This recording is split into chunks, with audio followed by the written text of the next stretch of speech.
السلام علیکم ورحمۃ اللہ وبرکاتہ۔ تمام عالم اسلام کو سیدنا مجدد الفسانی علیہ رحمہ کا یوم ولادت بہت بہت مبارک ہو۔ حضرت مجدد الفسانی علیہ رحمہ نے مذہب اسلام کی جو ترویج و اشاعت کی ہے، جو قوم مسلم کو پیغام دیا ہے، اس حوالے سے میں ایک بہت ہی اہم روایت پیش کر رہا ہوں۔ حضرت سیدنا مجدد الفسانی علیہ رحمہ کا انداز تدریس نہایت دل نشین تھا۔ آپ تفسیر بیضاوی، بخاری شریف، مشکوٰۃ شریف، ہدایہ اور شرح موقف وغیرہ کتب کی تدریس فرمایا کرتے تھے۔ اسباق پڑھانے کے ساتھ ساتھ ظاہری اور باطنی اصلاح کے مدنی پھولوں سے بھی طلباء کو نوازتے۔ علم دین کے فوائد اور اس کے حصول کا جذبہ بیدار کرنے کے لیے علم و علماء کی اہمیت بیان فرماتے۔ جب کسی طالب علم میں کمی یا سستی ملاحظہ فرماتے تو احسن یعنی بہت ہی اچھے طریقے، بہت ہی اچھے انداز میں اس کی اصلاح فرماتے۔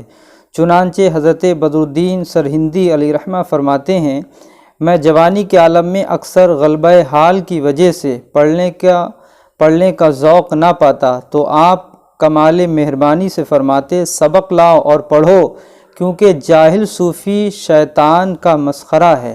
اس سے ہمیں معلوم یہ ہوا ہے کہ علم دین کی بہت اہمیت ہے۔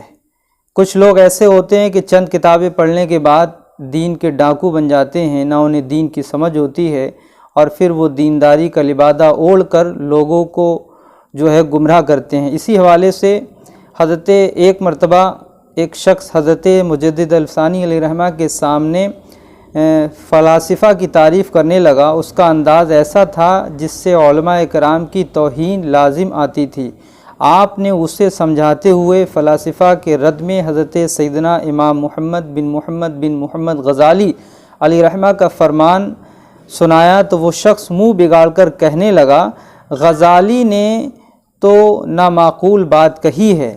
حضرت سیدنا امام محمد بن محمد غزالی کی شان میں گستاخانہ جملہ سن کر آپ کو جلال آ گیا۔ فوراً وہاں سے اٹھے اور اسے ڈانٹتے ہوئے ارشاد فرمایا، اگر اہل علم کی صحبت کا ذوق رکھتے ہو تو ایسی بے ادبی کی باتوں سے اپنی زبان بند رکھنا۔ حضرت مجدد الفسانی علیہ رحمہ شریعت و طریقت کے وہ علمبردار تھے کہ آپ نے شریعت کا بھی لحاظ رکھا اور طریقت کا بھی لحاظ رکھا، اور آپ نے بتایا کہ علم کی اہمیت کیا ہے۔ اور جو لوگ معاذ اللہ علماء کی شان میں گستاخی کرتے ہیں، بزرگان دین کی شان میں گستاخی کرتے ہیں، ان کو آپ نے شیطان کا چیلا بتایا، مسخرہ پن بتایا۔ تو کہنے کا مقصد یہ ہے کہ حضرت مجدد الفسانی کی تعلیمات کا مطالعہ کیا جائے اور دیگر بزرگان دین کی تاریخ کا مطالعہ کیا جائے، تب ہمیں معلوم چلے گا کہ ہمارے بزرگان دین نے علماء اور بزرگان دین سے محبت کرنے کا ایک ادب اور ایک طریقہ بتایا ہے۔